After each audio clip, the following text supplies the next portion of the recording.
सत साहिब सतगुरुदेव की जय। बंदी छोड़ कबीर साहिब जी की जय। बंदी छोड़ गरीबदास जी महाराज जी की जय। स्वामी राम देवानंद जी गुरु महाराज जी की जय हो।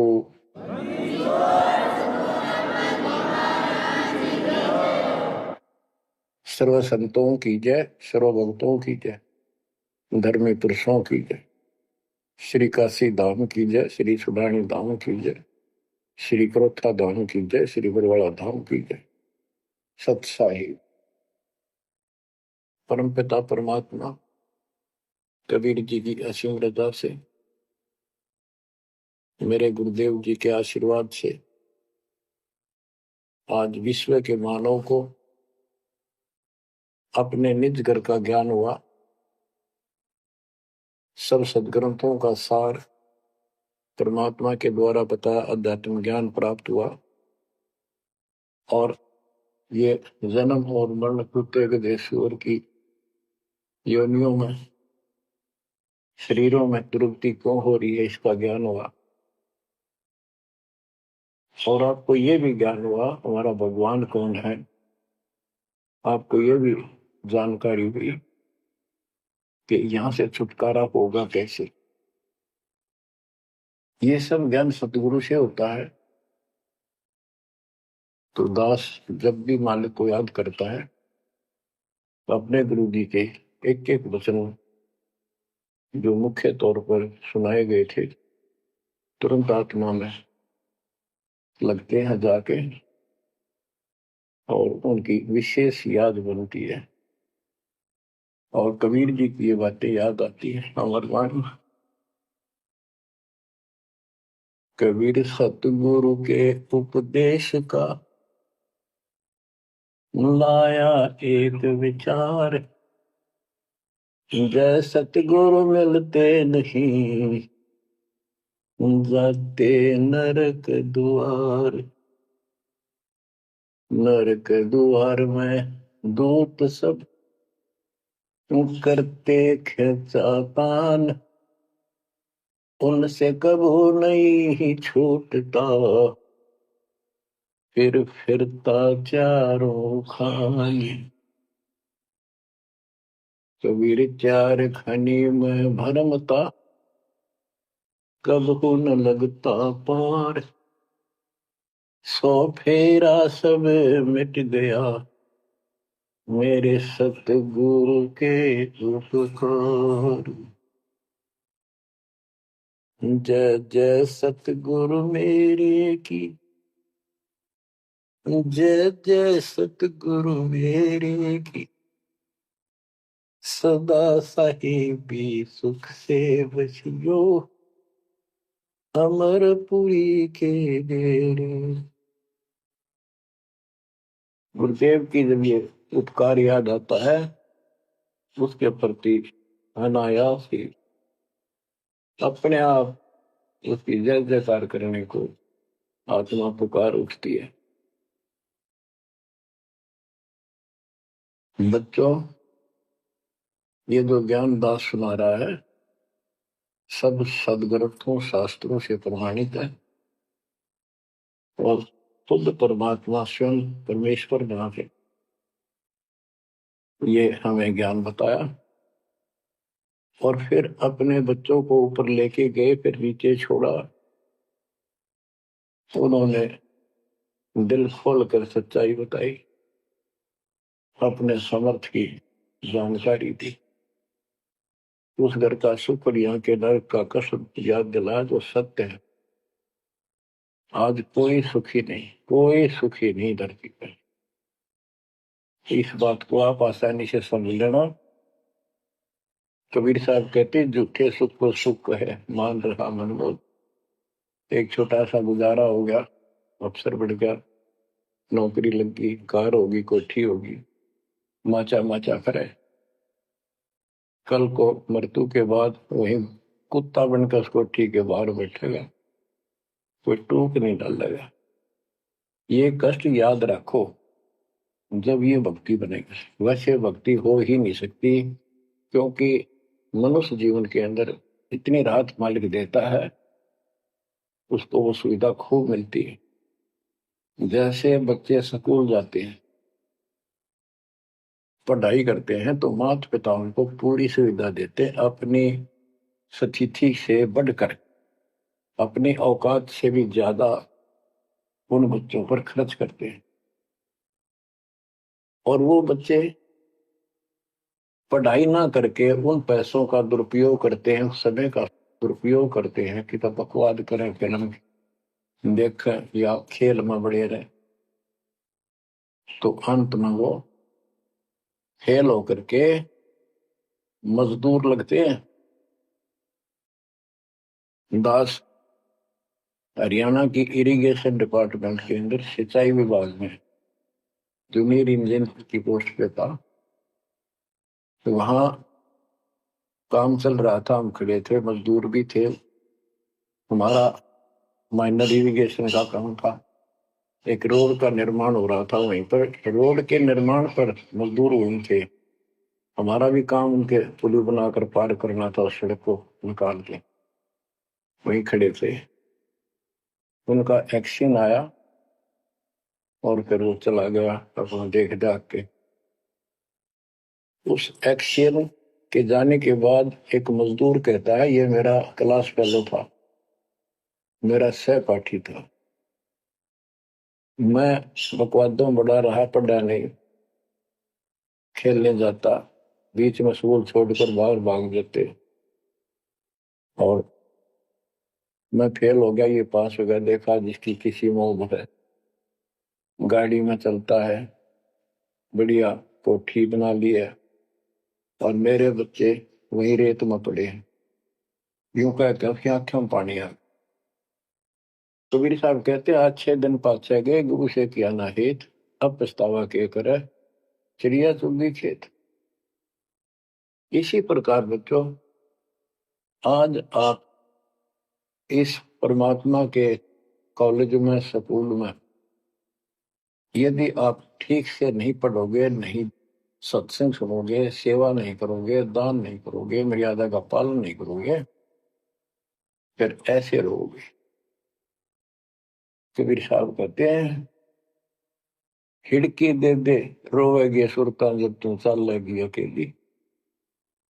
हे आत्मा, जिस परिवार को और जिस ठाठ बाट को, जिस राज को, जिस पद को देख कर आज जो भगवान याद नहीं आता, नालायक, यो तेरे साथ नहीं जाएगा। जिस दिन यम के दूध घसीट के ले जाएंगी, टक्कर मारेगी इधर उधर, डड्डा होगी बुरी तरह तरीको नहीं सुनेगी। खिड़की दे दे रोगी सुरता, जब तू चल लेगी अकेली, आंख खोल दे। बच्चों, ये साफ बातें हैं, कति स्पष्ट है, 100% सत्य है, 200%, 1000% सत्य है, पर यह आत्मा क्यों ना मानती, यो मन ना मानने देता, तो यो मनाना पड़ेगा। अब इसका तरीका यही है, सत्संग सुनो, मनन किया करो, थोड़ी देर बैठ कर सोचा करो। यो नहीं बस सत्संग सुन रहे, बस बंद हुआ फटाफट बातें, वो करूंगा वो करूंगा, कर तो सारा लो, उसके अंदर भी परमात्मा मदद करेगा, तुम्हें लाभ मिलेगा ना। कति सिर पटक लियो, कोई राहत नहीं मिलेगी। अगर यूं सेठ बनते हो तो सारे बन जाते, सारे बाजे बाजे, फिर पल्ला कुछ भी को नहीं। बच्चों, आंख खोल लो बस। मैं तो आखिरी सांस तक ये बोलूंगा, क्योंकि मेरे अंदर तो ये फीड कर दिया मेरे दाता ने, मेरा कर्तव्य बना दिया। मैं अपने कर्तव्य पर उनको बोलूं नहीं। आगे आपकी किस्मत, आपके कर्म, आप कितना इसके ऊपर खरे उतरोगे, कितना इसको फॉलो करोगे। ग्रीव न्योली नाद सुभान गति, लड़े भुजंग हमेश, जड़ी जान नाम जगदीश है, विष नहीं व्यापै शेष। एक वाणी में कितना गजल का ज्ञान भर दिया। न्योल नाद सुभान गति, लड़े भुजंग हमेश, जड़ी जानो जगदीश का नाम है, नाम जगदीश है, विष नहीं व्यापै शेष। एक छोटा सा जानवर होता है, गिलहरी से थोड़ा बड़ा, न्योल, नेवला, और सांप कितना बड़ा होता है, तो कितना बड़ा सांप ताकतवर हो, न्योला उसको मार देता है, उसको पराजित कर देता है। कैसे करता है? उसको पता होता है वो सर्प को उस समय छेड़ता जब आस पास कोई वो बूटी होती है, कोई औषधि का पौधा होता है, उसमें से सुगंध श्वास के द्वारा भर के लाता अपने फेफड़ों, और सर्प के सम्मुख होकर उसको छोड़ देता है। उस जड़ी की स्मेल से, उसकी महक से वो सर्प डगमग हो जाता, उसको चक्कर आने लग जाते हैं। उस जड़ी में इतनी ताकत है, वो सर्प को कंडम कर देती है, उसको होश नहीं रहता। तो सर्प फिर भागने की चेष्टा करता है, और नेवला उसकी मुंडी पे बैठकर उसको पकड़ कर ऐसे रगड़ देता है, बार बार श्वास छोड़ता रहता है, वो मर जाता है। तो बच्चों, यहाँ परमात्मा के ज्ञान को, परमात्मा की शक्ति और इस नाम की महिमा को परम पूज्य आदरणीय संत गरीबदास जी महाराज किस प्रकार डिफाइन करते हैं। गिरिवन्योल नाद सुभान गति, लड़े भुजंग हमेश, जड़ी जानो नाम जगदीश है, विष नहीं व्याप शेष। के दो ये मंत्र आपको दिए हैं, ये परमात्मा का नाम जो है, ये वो जड़ी है, नाग दमन जड़ी है। ये न्योल नाद सुभान गति, लड़े भुजंग हमेश। के न्योला अपने से कई गुणे ताकतवर सर्प के साथ उस जड़ी की ताकत से लड़ता है, उसको भगा देता है, मार देता है। तो ऐसे ही जो सच्चा नाम को मिले हैं, प्रथम, द्वितीय और सारना, ये समझो यह जड़ी है। इन भूत प्रेत और अन्य देवी देवता पितृ पुत्र की तो बात छोड़ो, मेरे भूत तो छोड़ो, इनकी तो गल्ला छोड़ो। अगर काल भी आ जाए ना, विष्णु व्याप शेष, शेष नाग तो सुप्त ताकत और आधार पुनः के इतना ताकतवर काल है। आप इस विधि से लिए हुए मंत्र को, जैसे जिसका नामकरण होगा उससे कोई असर नहीं होने का। मर्यादित भगत बेटा या बेटी, और कोई भी आपत्ति आती है, यम के दूत कोई कष्ट देना चाहते हैं, एक बार सिमरण करो इस सब नाम का। कहते विष नहीं व्याप से इस काल भी मुरझा जाएगा, केरी नाम कबीर है, विषम काल गजराज, दादू भजन प्रताप से सुनकर बाजेगा आज। तो बच्चों, इन बातों को ध्यान से याद रखो। आप इतने सुरक्षित हो गए हो, जैसे हाथी पर बैठा दिया जाए तो कुत्ता उसको कोई हानि नहीं कर सकता। तो हाथी के असवार को स्वान काल नहीं खाए, हाथी पर बैठे आप हो, आप परमात्मा की शरण में आ गए तो इतने सुरक्षित हो गए, उसकी रेंज से, पहुंच से इतनी दूर हो गए काल से, जैसे कुत्ता हाथी पर बैठे व्यक्ति को कोई हानि नहीं कर सकता। उसके लिए आपने तन मन शीस ईस अपने पे, तन मन शीस ईस अपने पे, पलम चोट चढ़ावे जब कोई, राम भगत गति पावे हो। जब कोई राम भगत गति पावे हो जी, लोक लाज मर्याद जगत की, करण ज्यों तोड़ बगावे। अष्ट सिद्धि की अटक न माने, आगे कदम बढ़ावे। जब कोई राम भगत गति पावे तो जी, जब कोई राम भगत गति पावे तो। बच्चों, ये सारे फार्मूले लाने पड़ेंगे, जब यह प्रॉब्लम सोल्व होगी जन्म और मरण की। आप क्या बताते हैं? गरीब अंश गवन करते नहीं, मान सरोवर छाड़, कौवे उड़ उड़ जाते हैं, खाते मांसाहार।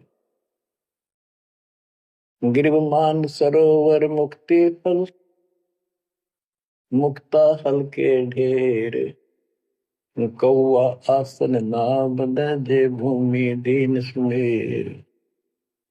गरीब कौआ रूपी भेख है, ना प्रतीत यकीन, 68 का फल मेट कर बहे दीन बेदीन। गरीब हंस दशा तो साध है, सरोवर है सत्संग, मुक्ता हलवाणी चुगे चढ़त नवेला रंग। और जो कितनी अच्छी व्याख्या की है संत गरीबदास जी ने, कमाल कर दिया। गरीब अंश गवन करते नहीं, मान सरोवर छाड़, कौवे उड़ उड़ जाते हैं, खाते मांसाहार। फिर बताया है, गरीब हंस दशा तो साधु है, सरोवर है सत्संग, मुक्ता हलवाणी चुगे चढ़त नवेला रंग। कि जैसे हंस गमन करते नहीं, मान सरोवर छोड़। हंस एक पक्षी होता है, हंस उससे तुलना की है सदे हुए भगत, निर्विकार भगत, सच्चे भगत की। कि जैसे हंस एक पक्षी होता है, सरोवर के ऊपर, तालाब के ऊपर होता है जिसमें मोती होते हैं, और वहीं पर बुगला होता है, उसी जैसी सेम शक्ल होती है, उनकी पहचान नहीं कर सकते। उनकी पहचान इसी से होती है, जो मोती खाता है वो तो हंस, और मच्छी खाता है वो है बुगला। दोनों की सेम आकार शरीर का, ऐसे ही कलर सफेद होता है। और कौवे भी वही होते हैं, मांस मच्छी खाते हैं। हंस वो होता है जो भूखा मर जाएगा, पर मच्छी मांस मेंढकी नहीं खाएगा, मेंढक नहीं खाएगा। इसी प्रकार भगत वो होता है अपने धर्म कर्म पर रहेगा, बकवाद नहीं करेगा चाहे कुछ भी हो। तो हंस गमन करते नहीं, मान सरोवर छाड़। सरोवर तो सत्संग है, इस सत्संग को सरोवर मानो, तालाब, टैंक, और भगत हंस है, ये इसको छोड़कर जाते थे, यानी परमात्मा की भक्ति त्यागते नहीं। और कौवे उड़ उड़ जाते हैं, जो कौवे जैसे विचारों के स्वभाव के व्यक्ति होते हैं, वो बकवाद करने बिना टेके नहीं। उनको कितनी सुविधा मिल जाए आश्रम में, वो अपने गंदे कर्म बिना टिक नहीं सकते, उनका स्वभाव इतना बिगड़ गया। तो यहाँ कहते हैं, गरीब हंस गवन करते नहीं, मान सरोवर छोड़े, कौवे उड़ उड़ जाते हैं, खाते मांसाहार। यानी बकवाद, विकारी लोग सत्संग में नहीं टिकते, छोड़कर चले जाते सत्संग। और हंस दशा तो साधु है, भगत है सच्चे, और सरोवर है सत्संग, मुक्ता हल वाणी चुगे। ये अमृत वाणी रूपी मोती खाते हैं, फिर चलत नवेला रह गए। इस ज्ञान को सुनकर आत्मा में और कसक पैदा होती है, तड़प पैदा होती है भगवान की तरफ, और ज्यादा लगन लगती है। मुक्ता हल वाणी चुगे, ये मुक्त होने की मोती रूपी वाणी चुगते हैं, खाते हैं, सुनते हैं, आत्मा का आहार है।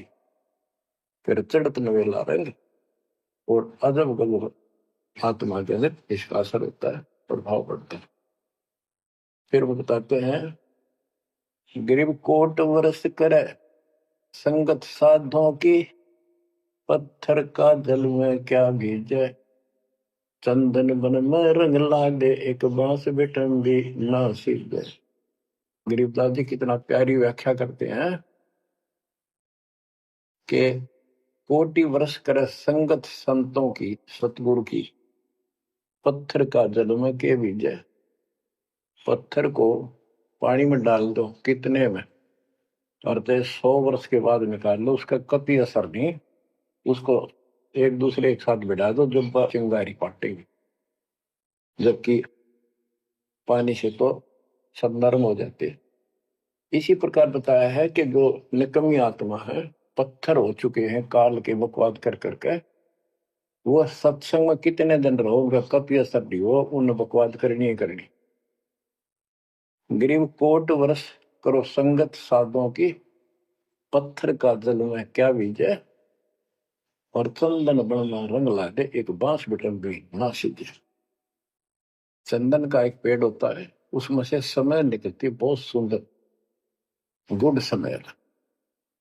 और आसपास के जितने पेड़ उसके पास होते हैं, उनमें भी उसकी स्मेल से उनमें भी स्मेल आनी शुरू हो जाती है। अगर उसको काट दिया जाता है दूसरे वृक्ष को, उसकी लकड़ी कहीं ले जाते हैं बाहर, तो उसमें स्मेल आती है, लोग चंदन समझते हैं।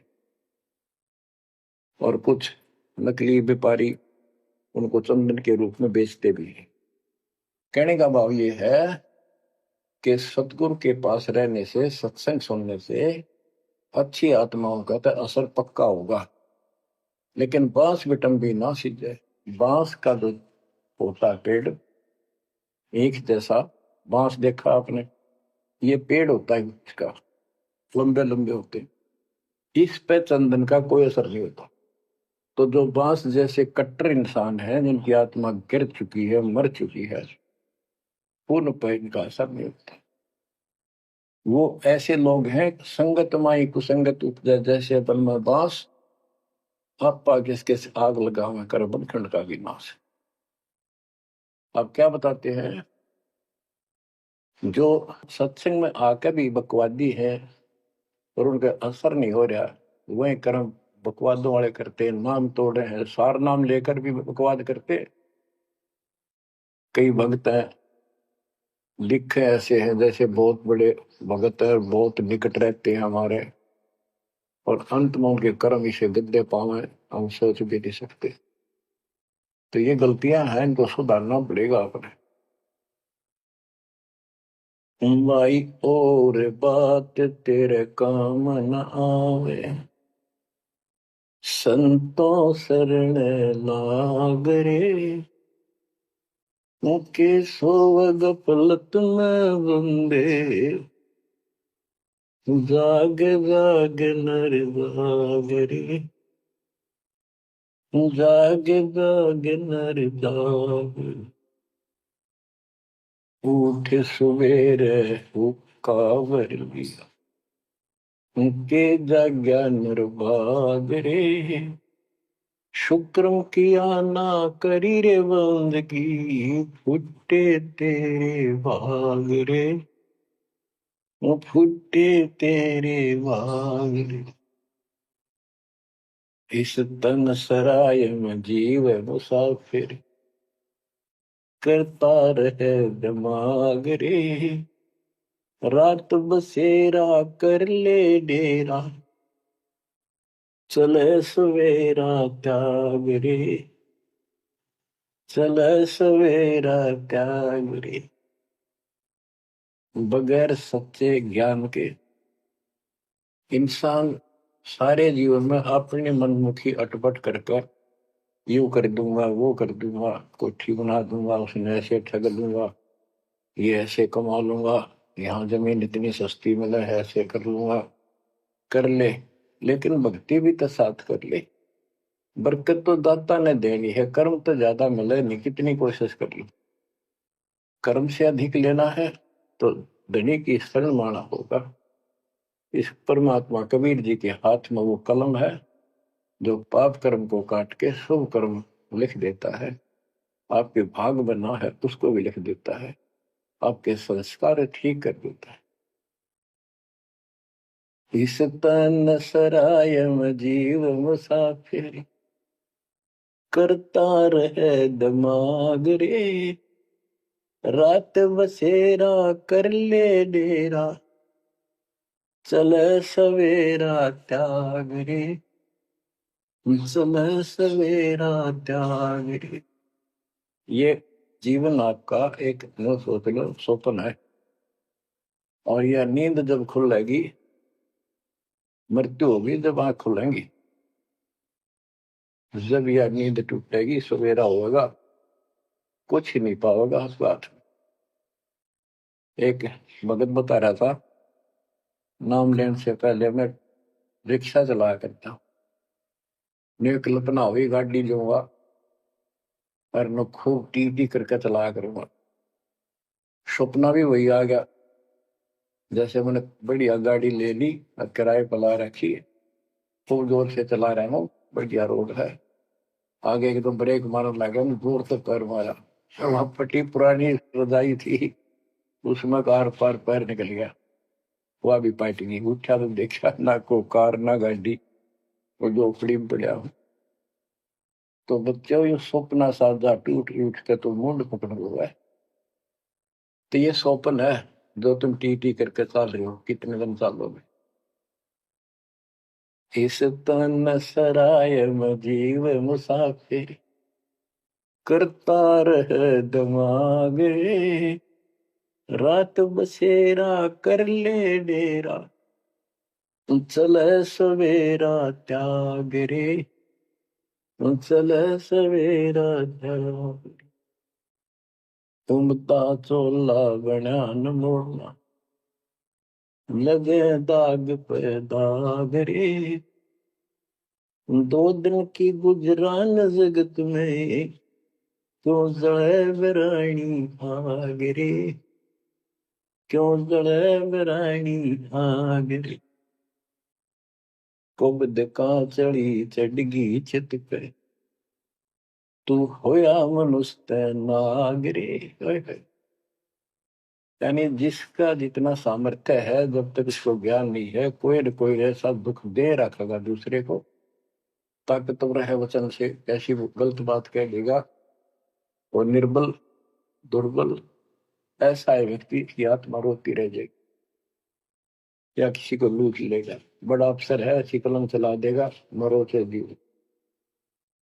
कोई अन्यायी जज है, अन्याय कर देगा, मरो से जीव।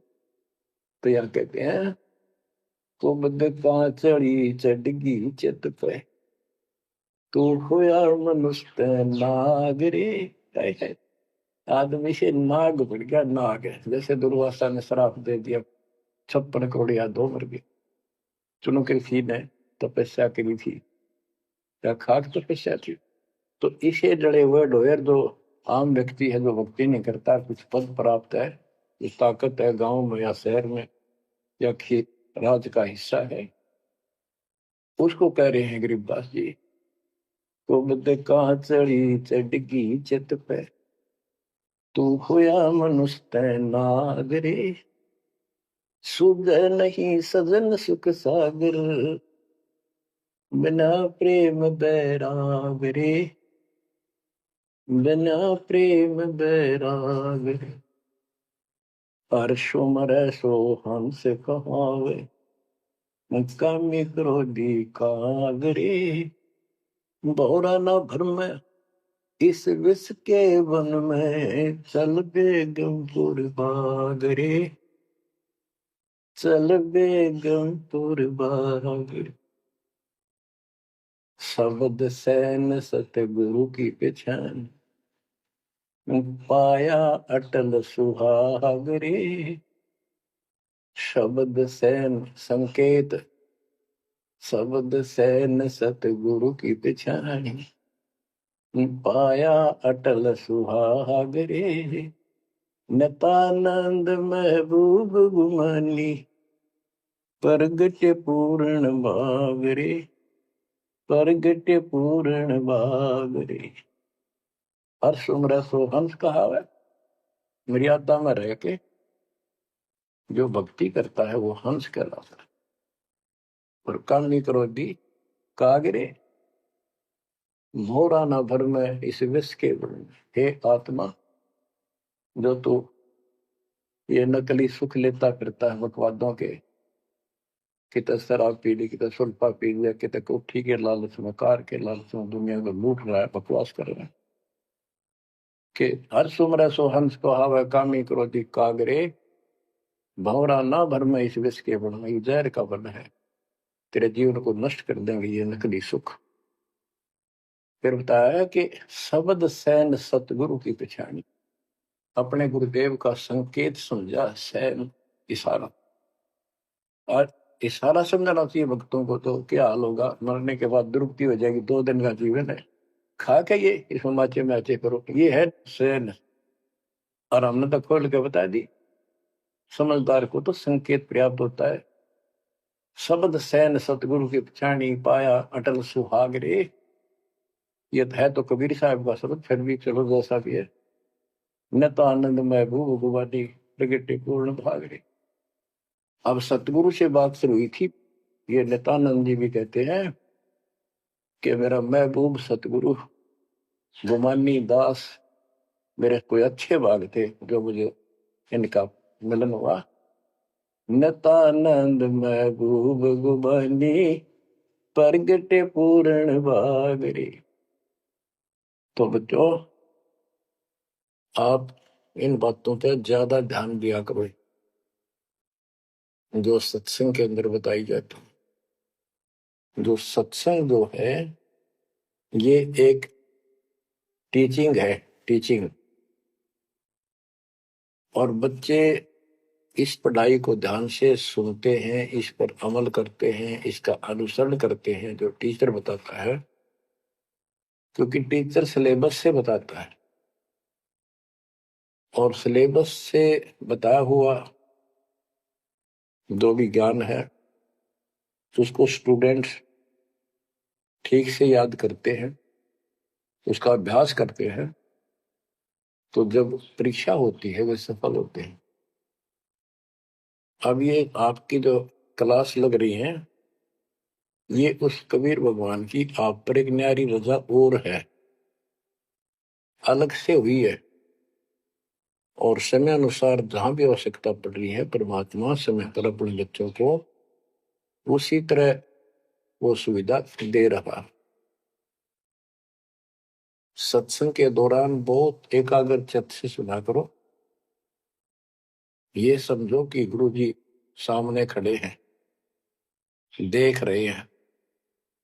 जैसे क्लास के अंदर टीचर खड़ा होता है, पढ़ा रहा होता है, प्रोफेसर पढ़ा रहा होता है, तो बच्चे बहुत सावधानी से और शिष्टाचार से एक एक बात को ध्यान से सुनते हैं।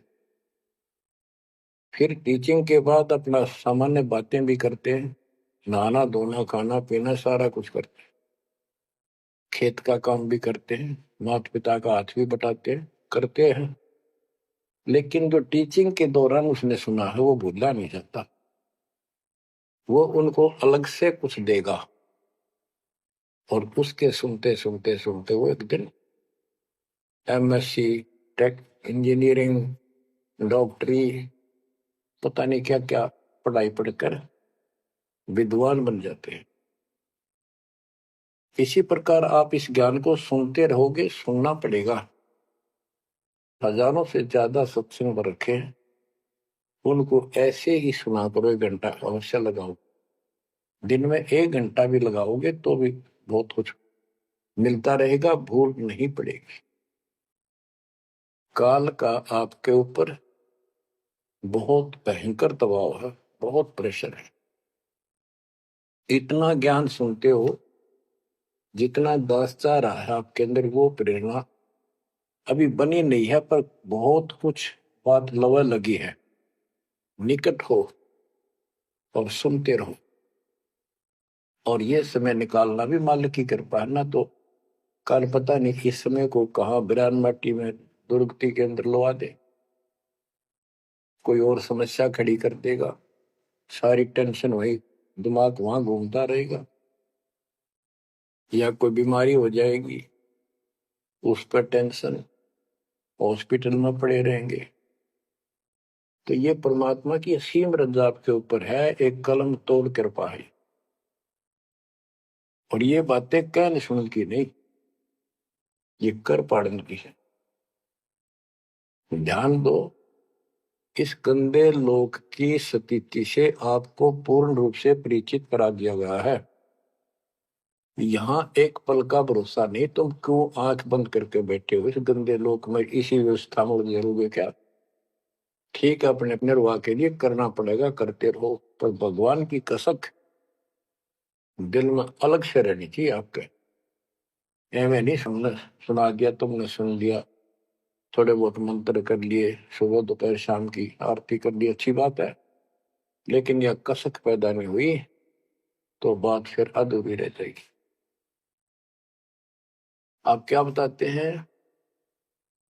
गरीब दरस परस नहीं अंतरा, रूमी वस्त्र बीच, पारस लोहा एक डग, पलटे नहीं अभीच। उदाहरण देते हैं कि जैसे कई भक्त ऊपर से इतने परम भगत दिखाई देते हैं और गुरु जी के कतीजा में बहुत निकट और अच्छी आस्था वाले हैं, लेकिन इससे बात बनेगा नहीं जब तक दिल से नहीं चाहोगे गुरुदेव को और मालिक को। एक उदाहरण दिया है कि दरस परस नहीं अंतरा, रूमी वस्त्र बीच। पारस एक पत्थर होता है, लोहे को टच करते ही सोना बना देता है,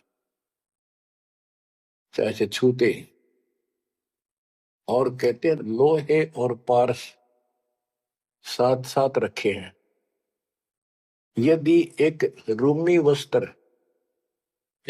वस्त्र बाल जितना पतला कपड़ा, यदि इतना भी बीच में गैप रह गया पारस पत्थर और लोहे के, कितने दिन रखा रहो, उसमें कोई चेंज नहीं होगा, कोई परिवर्तन नहीं होगा। इसी प्रकार अपने गुरु और भगवान के प्रति जब तक आपकी आस्था कति दिल से नहीं जुड़ेगी, बिल्कुल दिल से, वो कसक आपको अपने आप महसूस होगी कि इस संसार में आपका कोई नहीं है। जितना भी परिवार रिश्तेदारी है, ये हमारे संस्कार पूर्व जन्म के लेन देन, ये ऋण उलझा पड़ा है। इस ऋण को भी अब दाता आसानी से सुलझाएगा, आपको पता भी नहीं लगने देगा, आपके संस्कार चेंज करेगा, आपके संस्कार बदल देगा, करेगा उसके जो दिल से जुड़ जाएगा, तन मन धन, मन कर्म वचन से मालिक पे समर्पित हो जाएगा। आपको प्रमाण देता हूं, जैसे बेटा है बेटी है, ये हमारे कुछ पिछले संस्कार कोई ऋण है। जैसे आजकल बेटी का विवाह करना पड़ता है, कितना खर्च होता है। आपको बताता हूँ, एक व्यक्ति कह रहा था, मैंने बोला मेरा 3 कन्या होगी और हमारे यहाँ तो बहुत खर्च करते हैं, ब्याह पते खर्च करें करें 10-20 लाख तो कम से कम है। और फिर लड़की के बालक हुए तो अपने घर बुलाते हैं, माँ के घर, और उसके ऊपर फिर कम से कम 10 लाख रुपए यो खर्चा और होता है, यो एक ब्याह और होता है हमारे यहाँ। ये ऐसी परंपराएं हमने आप सिर पर रखी हैं। और भी दूसरे समाजों में देख लो, बहुत खर्चे होते हैं, और लड़की को हमने अपने आप बोझ बना रखा है। बच्चों, अब परमात्मा ने कैसी कृपा की है, दास ने मालिक का आदेश और गुण अवगुण सारे क्लियर कर दिए कि अभी ऐसा करने से ऐसा हानि, ये करने से ऐसे लाभ। अब जैसे उदाहरण दिया आपको बच्चों का विवाह करने के लिए, श्री देवी पुराण के अंदर लिखा है कि देवी ने अपने तीनों पुत्रों की शादी ऐसे सिंपल वे से की, वचन से। 3 पुत्री उत्पन्न की, 3 वो पुत्र पहले हो रहे थे, वो वचन से पैदा की, वो अपने संसारी क्रिया से पैदा किए थे। और तीनों को बुला बुला के कह दिया, ले बेटा यह तेरी पत्नी, ये तो उसका पति, जाओ अपना घर बसाओ। ना कोई बराती था, ना कोई बाती था, ना कोई कढ़ाई चढ़ाई, ना बाजे बजाए। ये बाद की बकवाद शुरू कर दी, संस्कार ऐसे जोड़ दिए जाते हैं। तो अब हम इसी तरह कर रहे हैं, और पता नहीं कई हजार बेटियों का विवाह ऐसे सिंपल वे से कर दिया। ये संस्कार बदल गए, ये लेन देन कर्ज मालिक ने कलम से काट दिया। और आप बच्चों ने भी इस बात को एहसास कर लिया कि सचमुच ये व्यर्थ की बकवाद है। एक पवित्र नाते को, बेटी को गऊ के साथ धन है बेटी। माँ बाप के रहेगी वहां कमावे, आगे जाएगी वहां उसको ऐसे सारे ताने का रखा कुछ दिन तो, और कभी ना नहीं करती। तो ऐसी पवित्र आत्मा को अपने लेन देन कर्ज के कारण हमने दुश्मन बना रखी थी, पेट में मारने लगे गर्भ के अंदर। अब बेटी बोझ नहीं, परमात्मा की कृपा से तो ये संस्कार बदल गए। ये कलम से काट दिए दाता ने, वो लेन देन खत्म कर दिया आपने। अब हम भक्ति करेंगे। अब भी जो लोग भक्ति नहीं करेंगे, इन बकवादा में रहेंगे, मालिक ने इतने हल्के कर दिए, तो उनको भगवान कैसे पसंद करेगा। तो बच्चों, अब इस समय को संभालो और इस परमात्मा की समर्थता से परिचित हो जाओ। इस गंदे लोक ने अच्छी तरह समझ लो, यहां तुम नहीं रह पाओगे। और एक अंदर कसक बनाए रखो न्यारी कि ठीक है, जब तक यहाँ है वो परिवार में रल मिलकर रहो, और सब ना अपने मालिक की बातों में उड़ जाकर रखो, और गप्पे कम मारो। और गप्पे मारने की बकवाद पे मतलब की है, अपना जब टाइम लगा मालिक की चर्चा शुरू करते। कोई कथा देख ले, कोई वैसे भाई बहन की चर्चा करो, देखो उनका इतना दुख था, मालिक की दया से इतना सुख होगा। इससे ये मन का लगाम डली रहेगी। यदि तुम सत्संग सुनने के बाद फिर बाद में वही अपने गृहस्थी उधर की बेत की बातें करती हो, फोन पर बैठ कर करते रहते हो, फलाने से मल्ले दकड़े से कर ले, तो इनसे मालिक राजी नहीं होगा, आपको फिर कष्ट शुरू हो जाएगा। गरीब स्वर्णादन देह दिल, तन मन नहीं मुकाम, कौन महल हंसा गए, कहाँ लिया विश्राम। गरीब चार मुक्ति बैकुंठ बट, सपतपुरी सैलान, आगे धाम कबीर का हंस न पावे जान। अब क्या बताते हैं कि ये जैसे चार मुक्ति, बैकुंठ, शपथपुरी, ब्रह्मलोक, काल का 21 ब्रह्मांड का क्षेत्र लोक, अक्षर पुरुष का 7 संग ब्रह्मांड का लोक, इन सब से परे कबीर भगवान का स्थान है। गिरिव चार मुक्ति बैकुंठ बट, सप्तपुरी शैलान, आगे धाम कबीर का हंस न पावे जान। के वहां सामान्य साधना से या काल तक की भक्ति से वहां नहीं पहुंचा जा सकता है। उसके लिए क्या बताते हैं, इस परम पिता परमात्मा की शरण माना होगा, कबीर साहब की शरण। गरीब काया काशी मन मगहर, दोहों के मद कबीर, काशी तज मगहर गया पाया नहीं शरीर। गरीब काया काशी मन मगर, अर्श कुर्स बीच मुकाम, जहां दुलहदी घर किया आदि अंत विश्राम।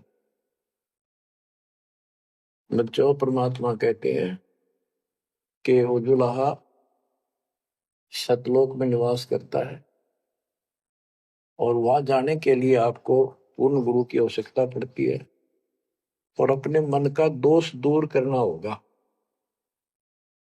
जैसे नाम भी ले लिया और खूब सेवा भी करते हो, भक्ति भी करते हो, अच्छी बात है, और मन में वही उठा पटक और दोष द्वेष लालच लोभ भरया है, तो के भक्ति करी।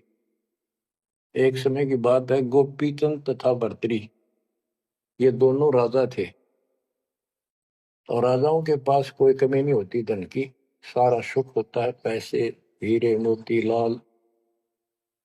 परमात्मा पाने के लिए उस सारे सुख को छोड़कर और गोरखनाथ जी के शिष्य बन गए।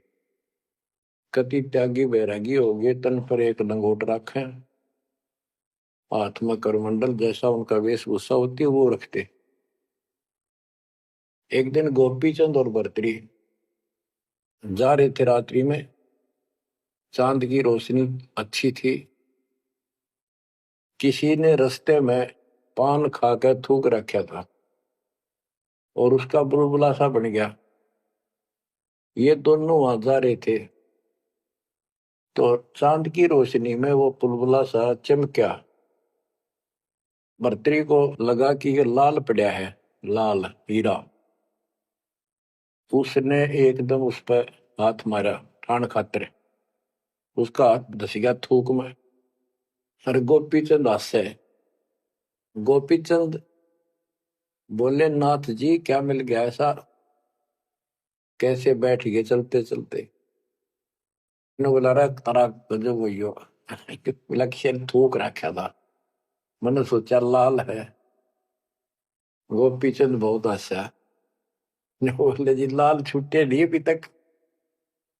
बोला भाई ये मन बड़ा निकम्मा है, मैंने सोची अब ठा लिया डपड़ा पड़ा के काम होगा कि तो भंडारे कराएंगे, खर्च कर देंगे। तो बोले ठीक है। तो गरीबदास जी कहते हैं, एक उदाहरण और देते हैं गरीबदास जी। गरीब बेरा साटे बेचिया, बैरागर सुल्तान, मालिन को जाना नहीं, बेबुद्धि खेचा तान। गरीब शेर बेर पलड़े चढ़े, एक पड़ा भो माही, मालिन और सुल्तान को हिलकारे ले जाही।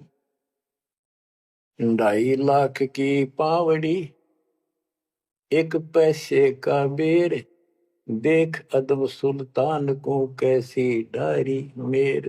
तो कहते 2.5 लाख के जूती थी जिसमें लाल और हीरे पन्ने जुड़े हुए थे, और 1 पैसे का बेर। यानी मालन ने कहा कि बेर जो है 2.5 आने का शेर दूंगी, 2 आने के शेर। भूख लग रही थी सुल्तान को, जब घर छोड़ कर चला और सब त्याग दिए थे, कंबल लपेट रखी थी साल सा शरीर पर, और जूती पहन रहा था वो कीमती। भूखा मरे था तो उसने कहा बना बेर दे दे या दोनों जूती रख ले, ये 2.5 लाख कीमत है। वो 2 अन्य के बेर, एक शेर तुलवा लिया और जूती धर दी। तोलते समय एक बेर पालड़े से नीचे गिर गया तराजू से। सुल्तान ने ठाया फटदेश, और मालन ने उसके ऊपर हाथ रख लिया कि मेरा है। सुल्तान का मेरा। परमात्मा कहते हैं यू देखा अदम सुल्तान ने कैसे छोड़ी मेरे, यानी के लालच छोड़ा। अरे लालच तो नो का नो दिन बैठा तो अंदर मन में वो बकवाद बता। ये नहीं विचार किया 2.5 लाख की पावड़ी जुत्ती डाल दी एक पीछे के बेर के ऊपर, क्यों बकवाद कर रहे हैं। तो ये सारी दोष आपान निकालना पड़ेगा, इतनी ऊंचा उठाना पड़ेगा अपनी बुद्धि को। संसारिक लोगों की तो वृत्ति ऐसी होती है, पर सब कुछ त्याग के तो परमात्मा कहते हैं उसका एक लगा थप्पड़ असली रूप में आ गए। बोला भले आदमी के राज त्याग गया तने, तो राज अंदर ही लिए कर रहा है। अपनी भूल का एहसास हुआ, महाराज बहुत नीच सही मन, देख कितनी बकवाद भरी है, बहुत बड़ी गलती होगी, दया करो।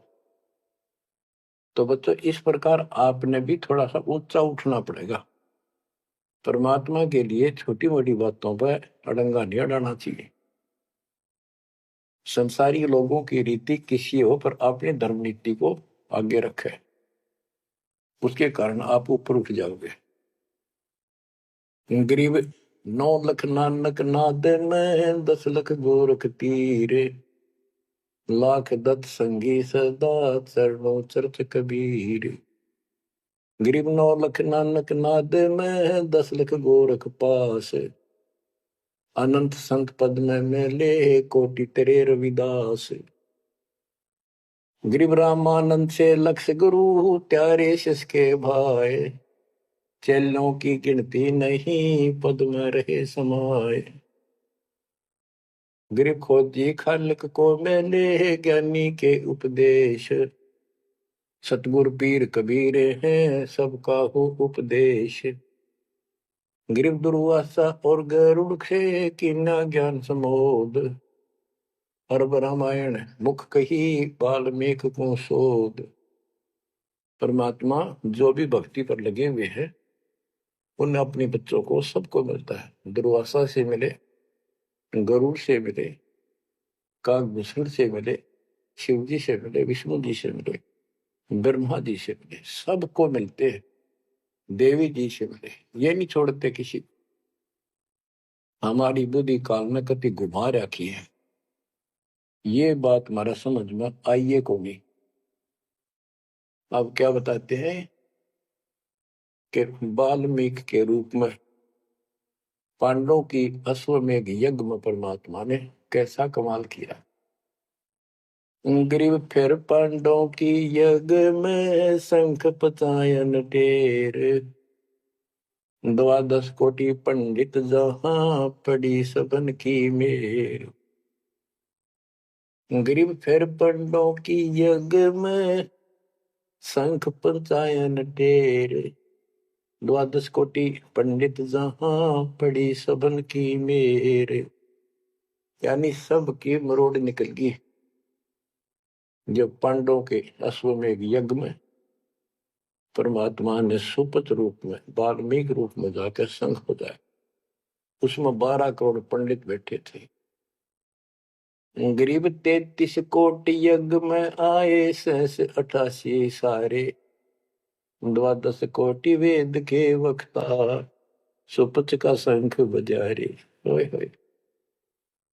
कहते पांडवों की यज्ञ में 33 करोड़ देवता, 88,000 ऋषि और 12 करोड़ वेद के कंठ से याद करने वाले, डेली पढ़ने वाले पंडित।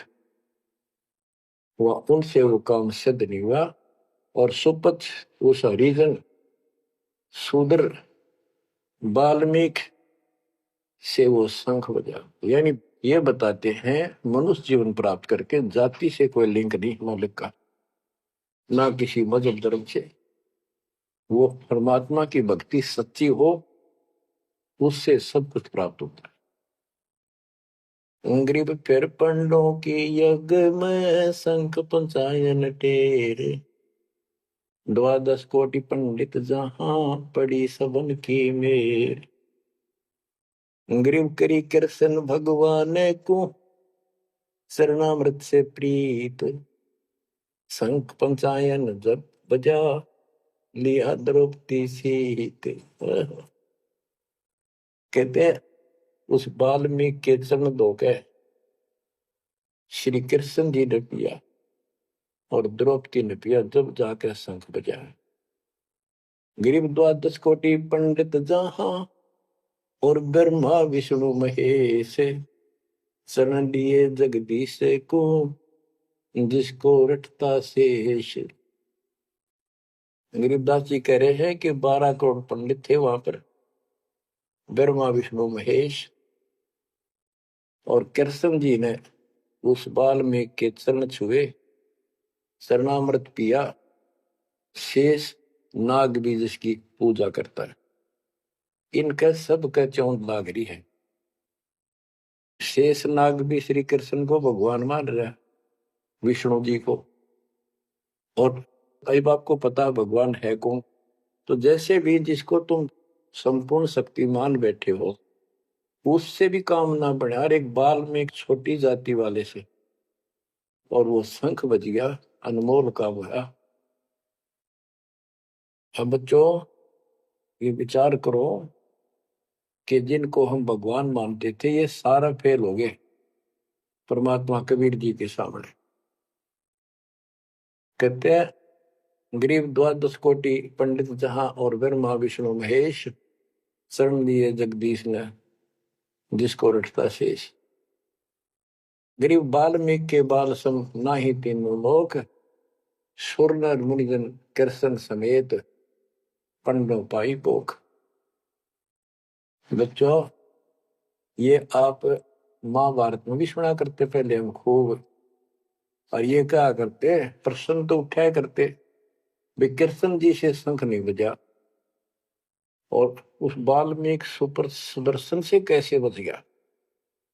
तो वो हमारे धर्म गुरु जैसा उत्तर देते हम उन्हें सच्चा मान लिया करते, सत्य है, क्योंकि स्वयं ज्ञान नहीं था। वो कहा करते थे कि सुदर्शन उनका परम भगत था। भगवान भगत को महिमा देते हैं।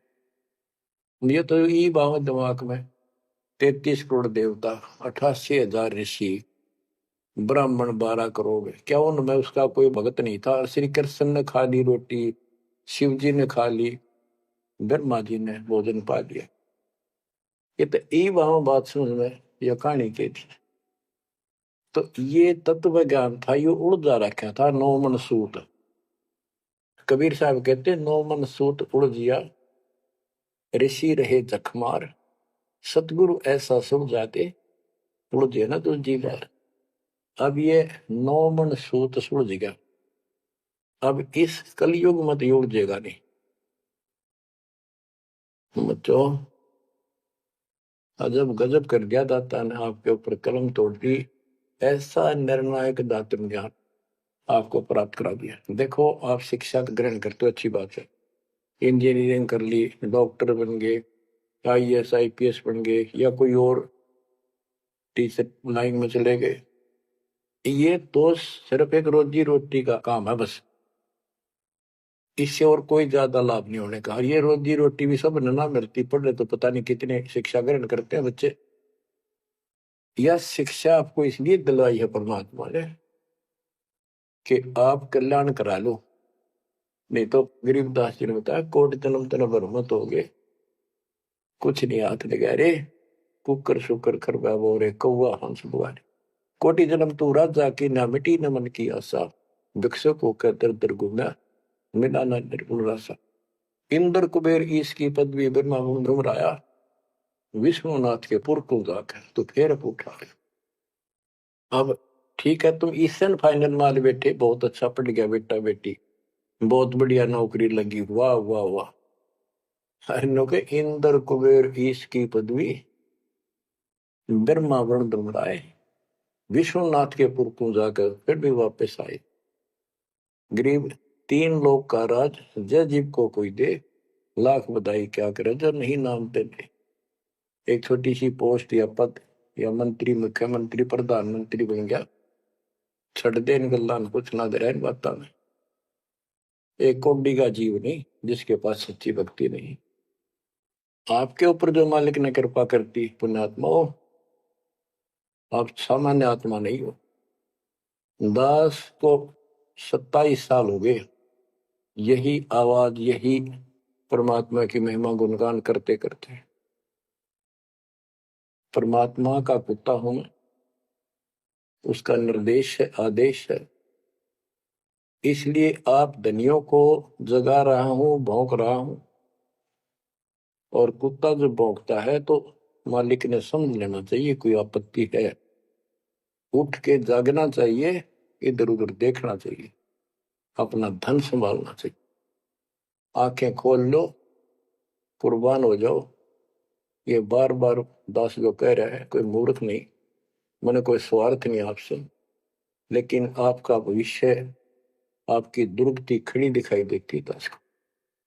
आपकी ऐसी बिरान माटी असंग बार होली, कुत्ते गधे सुअर बनकर धक्के खाए आपने, अब भी डर नहीं लगता।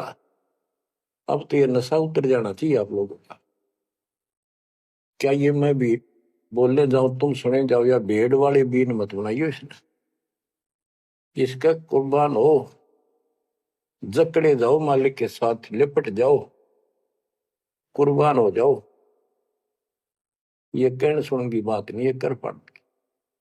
क्या गरीबदास जी मूर्ख थे इतना मोटा ग्रंथ लिखा? क्या भगवान को लालच था आपसे जो 120 वर्ष तक हमारे बीच में इस गंदे लोक में कष्ट उठाया? आप उसके बच्चे हो, आप उसकी आत्मा हो, वो हमारा बाप है, वही माँ है, वो सब कुछ है, वो भाई है, वही बहन है। तुम्हें माता च पिता तुम्हें, तुम्हें बंधु च सखा तुम्हें विद्या च द्रविणम, विद्या और धन दाता तू ही है। तोमेव मम सर्वम देव देव, हे देवों के देव, हे मालिकों के मालिक, मेरे तो आप ही सब कुछ हो। ये भाव हो बेटा बच्चों तुम्हारा। ये वो पिता है, ये बाप भी यही है, माँ भी हमारा यही है, ये हमारा भाई भी यही है, सच्चा साथी सखा फ्रेंड भी यही है। अगर विचार करोगे तो जिनके ऊपर मुंह धोए बैठे हो, जिनके ऊपर तुम सारा मान रहे हो, चाहे आपका प्रधानमंत्री मित्र है, प्रधानमंत्री मर जाता है कि सारा था उसका, खुद मौत होगी कि रक्षा करी उस प्रधानमंत्री ने। और ये परमात्मा यहाँ भी साथी, संसार छोड़ के जाओगे बच्चों तो भी साथी। ऐसे साथी को बोल के आंख बंद करके बैठे हो, खोल लो नाक में, खोल लो बच्चों, मर बैठो इस मालिक को पाने के लिए। परमात्मा आपको सद्बुद्धि दे, आपके इस गंदे लोक की याद सदा बनी रहे, आपका भविष्य नरक बढ़ने से बचे, आपको मोक्ष दे दाता सत साई।